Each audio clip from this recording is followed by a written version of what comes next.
Saudara-saudara, hari ini kita berjumpa kembali dalam program satelit Sateduh 5 Menit bersama saya, Pendeta Ferdinand Tambunan. Mari kita siapkan hati kita sebelum membaca firman Tuhan, kita berdoa terlebih dahulu. Segala puji, hormat, syukur kami panjatkan kepadamu ya Bapa, oleh karena kasih setiamu, kebaikanmu, kemurahanmu dalam hidup kami. Hari ini kami kembali mau membaca sebagian firman Tuhan. Kami mohon Engkau memberikan kami hikmat dan kuasa Roh Kudus menerangi hati dan pikiran kami. Berbicaralah kepada kami ya Tuhan, berkatilah hidup kami agar kami dapat melakukan firman-Mu. Di dalam nama Tuhan Yesus Kristus kami berdoa, haleluya, amin. Saudara-saudara, hari ini judul renungan kita doa bagi kemuliaan Kristus. Bacaan kita masih dari kitab Efesus pasal yang ketiga, ayat 14-21. Saya akan bacakan ayat 20-21, bunyinya demikian. Bagi dialah yang dapat melakukan jauh lebih banyak daripada yang kita doakan atau pikirkan, seperti yang ternyata dari kuasa yang bekerja di dalam kita.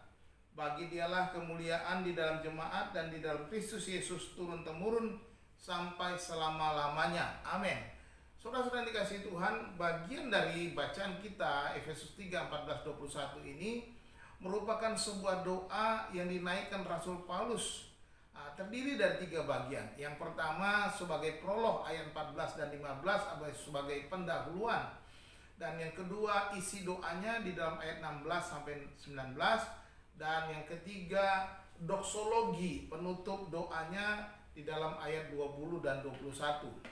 Nah, di dalam prolog, Rasul Paulus mengawali dengan perkataan, itulah sebabnya aku sujud kepada Bapa. Ini menjelaskan bahwa alasan atau landasan dia berdoa oleh karena adanya rahasia Kristus yang sudah disingkapkan bagi bangsa-bangsa, bagi gereja. Itu sebabnya dia berdoa kepada Bapa. Dia sujud kepada Bapa yang dikatakan yang daripadanya semua turunan yang di dalam sorga dan di atas bumi menerima namanya. Artinya bahwa dia berdoa kepada Allah yang berdaulat di sorga dan di bumi.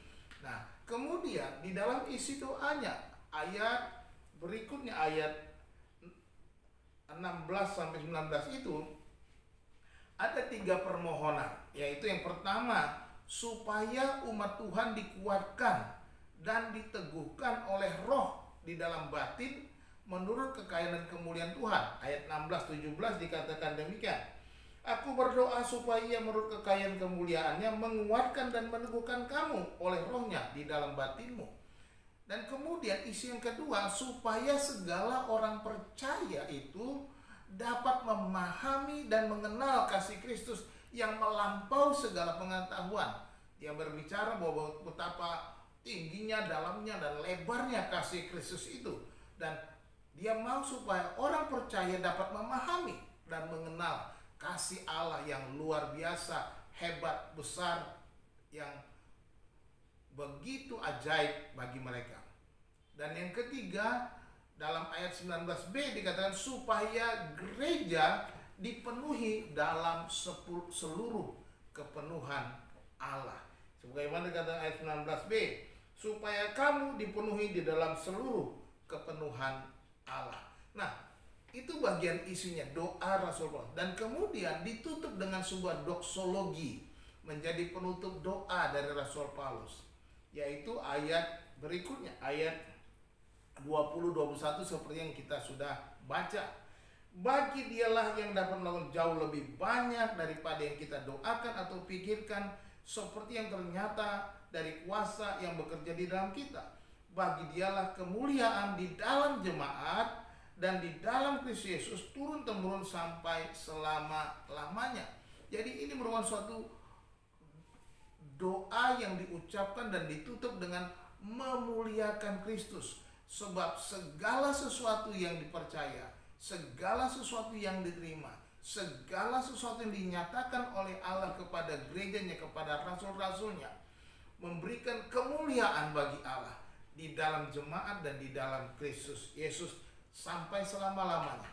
Saudara-saudara, marilah kita menguasai hati dan pikiran kita di dalam doa kita. Ampunilah orang-orang lain sebelum kita berdoa.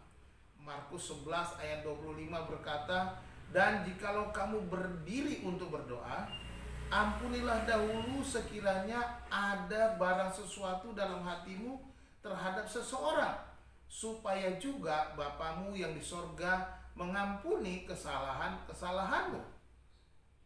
Jadi perlunya kita membereskan hubungan kita dengan orang lain, mengampuni orang lain agar kita dapat berdoa. Kita dipanggil untuk memuliakan Kristus. Biarlah hidup kita menjadi kemuliaan bagi Kristus. Kiranya Tuhan Yesus memberkati saudara. Salam.